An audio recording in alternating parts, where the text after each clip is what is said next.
Hello, everybody, and welcome to the Perfect Place to Put a Practice video webinar. And today we're going to be talking about a topic that I know will not interest everybody, but it's nevertheless important because it happens so often.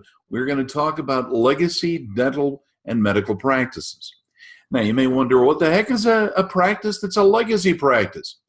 It's a tradition that goes back, well, many, many centuries, in fact. Parents used to train their children to become professionals, meaning specifically doctors. Now, it originally started, by the way, in medical practices, but also extended into pharmacology, midwifery, and veterinary medicine. You see, it was a normal thing for people to pursue the professions of their parents, and that's ultimately the birth of a legacy practice. Now, while we discuss this today, there are some rules and some trends that I thought you might be interested in knowing, just in case you might be joining a legacy practice as a participant, a parent, a child, and even an associate or partner who might be joining a practice where there's a parent and child involved. This video is intended to help provide a little bit of guidance and realization of what really is going on. It is a thing that I think you'll consider, generally speaking, common and also generally a good idea.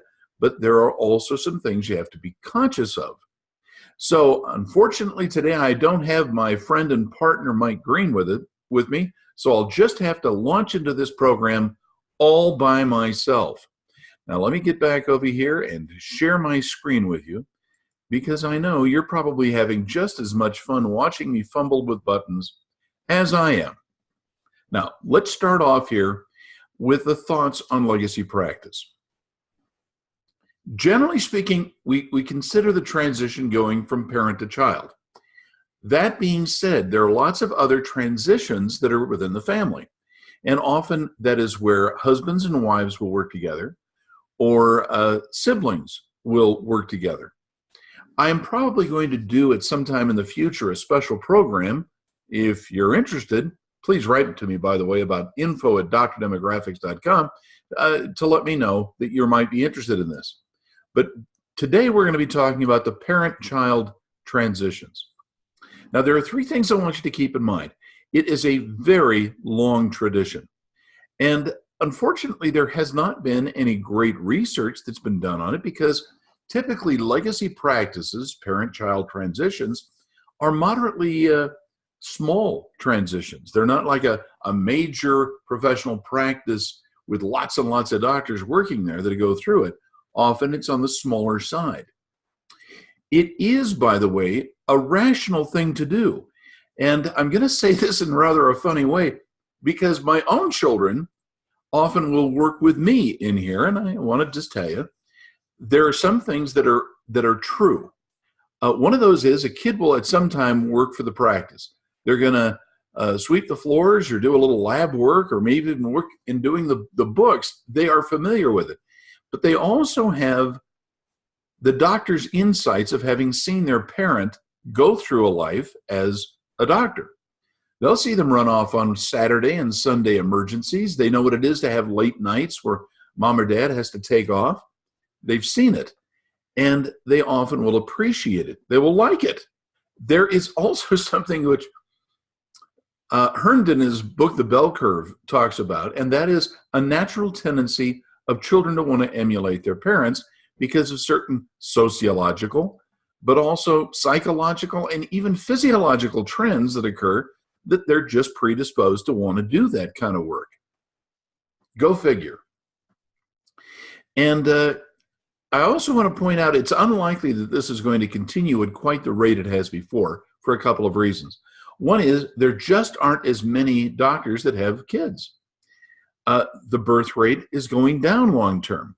However, I believe that the intimate relations that parents and children have, the trust, that hasn't gone down, and I expect it's still going to continue to be an important part of practice. There's just not going to be as many, I think, in the future.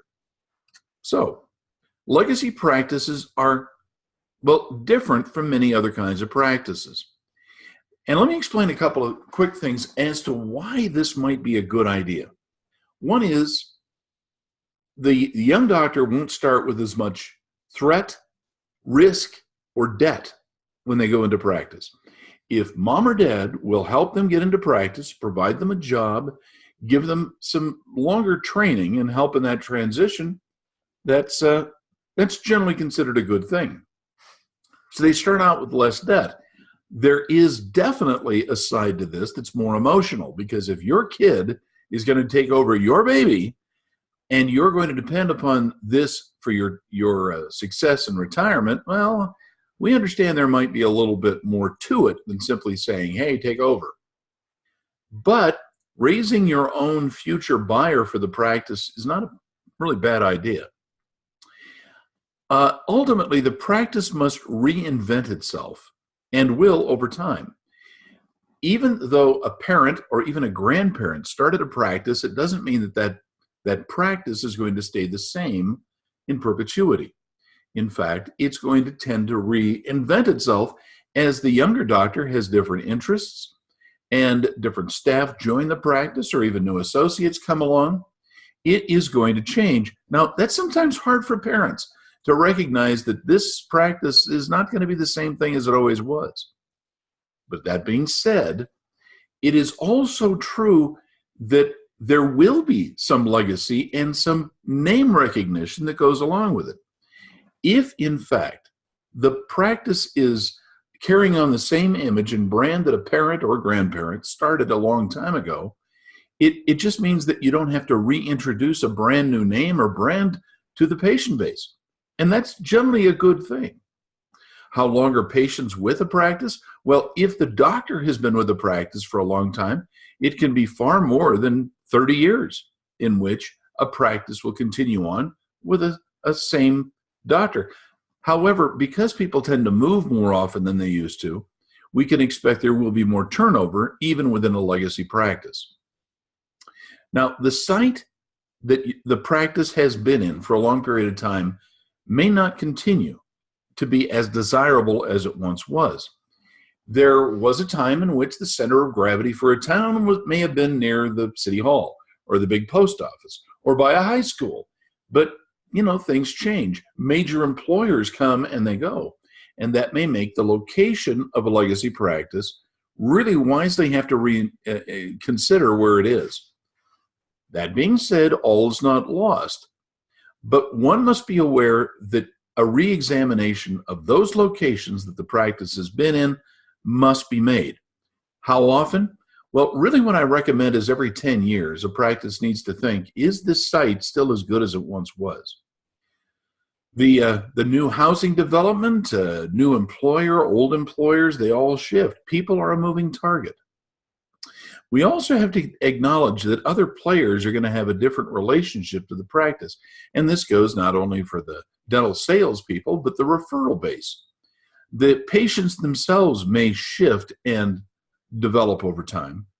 And we also have to acknowledge landlords, major employers that have done insurance deals with a practice. Those things are going to change. So just recognize that even in a very stable situation, which has many advantages, this is likely to change as well. I believe, though, that ultimately, if you're smart, you will continue to have the idea of monitoring change. Now, I'm sure that you already do this on an annual basis with your accountant. You look at how much money we've made and how much money have we not made. How should we promote the practice as we haven't done? Are there clinical things that need to change? I hope you recognize that good research is going to be the salvation of all practices, but in particularly legacy practices. The brand is going to be a serious advantage. Now, I say that because I've known practices that have been around for, well, literally decades, and knowing that the brand won't change, assuming that, of course, it's a positive brand and the parents have run a good practice, that is an advantage because a younger doctor joining the practice has the natural benefit of years of experience that they didn't necessarily work for. And yet, that younger doctor who's joining the practice, the child, if you will, has the advantage of knowing a lot of people who are those players, ultimately, that we talked about, the vendors, the landlord, the patient base, the referral base. They know these people, and they may have grown up with them, which is a comforting thing. Now, there are 4 big truths of legacy practices, and I want you not to forget. And you probably knew these already. Number 1, the old gray mare, she ain't what she used to be. It is naive for an older parent doctor to consider that the practice will go on in perpetuity as it has in the past. That isn't going to happen. If nothing else changes, and I'm talking about the demographics of the area, the population that is here, if nothing else changes, you can be assured that, in fact, the area is going to change, but also the profession is going to change. Now, I go back to a time, a long time ago, when I first joined dentistry that, well, four-handed dentistry was considered a bit of an oddity and a new thing. It used to be that the doctor himself would do everything. Well, now the doctor is asking for the assistant, the chairside, and also the front desk people to do a lot of things they hadn't done before to facilitate care of that patient. If nothing else, the way that fees are discussed and how they're arranged, appointments are made, and follow-up is done is changing. I don't think there's anything in the world that is going to keep things from changing further. So let's just keep that in mind. Number 2, the patient base will shift demographically, psychographically, and geographically. Now, what I'm saying by this is there is going to be a shift in how old the median household patient is going to be.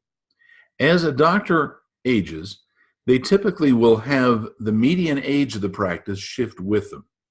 As a new doctor, younger, comes in, the median age of the practice will tend to shift back down. But also what they desire, what they want, how much money they make, how much disposable income exists is also going to be changing. What is hot and what is not in terms of clinical care is going to shift. And I hope older doctors acknowledge that, but people, as I mentioned, are a moving target. But we also have to consider one other change about why research is going to be helpful. Geographically, the center of your community is going to shift. The places that were spectacular and that were great are not going to be quite so great before. As I look at the development of cities throughout the United States, it's one of the things that I track very carefully, is what was hot last year as far as where the traffic was flowing, where people were going to a location. It's not so much true anymore. There was a time where the enclosed shopping mall was definitely the place you wanted to have a practice. Well, being right next door to Sears and Swiss Colony isn't quite as good as it used to be. And oh, I know you love the folks over at Jacoby and Myers, that little law firm at the mall. That's not so true anymore. So just trust me when you realize there are definitely things that are going to change in terms of where people are coming and going regarding the practice. I also want to point out rather an obvious thing, and that is the doctors and their roles with patients and staff will also evolve. I had the experience where an older doctor had retired 5 years previous and left the practice to his 2 sons. And he was a little appalled, frankly, to see how everything became much more casual, more profitable, granted, but too casual. People shouldn't talk like that. They shouldn't have that relationship. He was very disturbed. Well, the truth is that's going to happen no matter what. Now, the last is a new practice is always going to emerge, whether it's by intention or just by the players who are here and the calculus that they bring along. It is going to change, and there's nothing that can be done about it. We just have to hope that we can guide the evolution of the practice and its role with all those players in a healthy way. I don't see any reason why one should believe that healthcare practices are not going to benefit with new experiences, new players, and even a new model for practice. That is generally a good thing. because the evolution often tracks what is going on within the community and the patient base. Let that be your guide. Now, I believe ultimately that there is going to be a need for new solutions and new research, especially as new third parties emerge. Now, whether that could be a partner or a second child joining the practice or even a grandchild joining the practice, third parties make the need for finding out where we're going and what needs to be done far greater than ever before. So on that note, trust me, it's not a bad thing. It's going to happen anyway. Now, there are a couple of things I want to point out here. We are often getting calls at this time by young doctors who are considering, where am I going to go to associate? I would like to purchase a practice. A lot of students, in other words, are now getting very interested in what's going to happen in the future. And I want to direct you to look at dentalpracticeinsiders.com/student. Now, I did not just take all of our products and services and discount them for students. The truth is, what they need, and often what they want, is not quite what established dentists or physicians or veterinarians want and need. A chiropractor coming out of school is not going to be the same as the chiropractor who's been in practice for a while. That happens. So what I did is I created a series of services that are specific to students. And some things we reduce the price of, for instance, the telephone consultation. But the idea is I'm trying to be more responsive to the genuine needs of students, because I've learned something about students. I've lectured in so many programs. I found out students are basically poor and in stress. So if we can help that, please take a look. We are offering our books at a rate that is priced for students. They always cost about $10. So come on, crack open that wallet. But our purpose is to try to help make sure that you, as a young doctor, know that there are resources out there that are priced and created for your needs. I want to thank you for watching this episode. Our legacy practice is something that I think will survive for a while, because this is not a thing that's going to disappear overnight. And if you have any questions, please write to us at info@drdemographics.com. See us at Dental Demographics or Doctor Demographics or vetdemographics.com. And again, thanks so much for watching.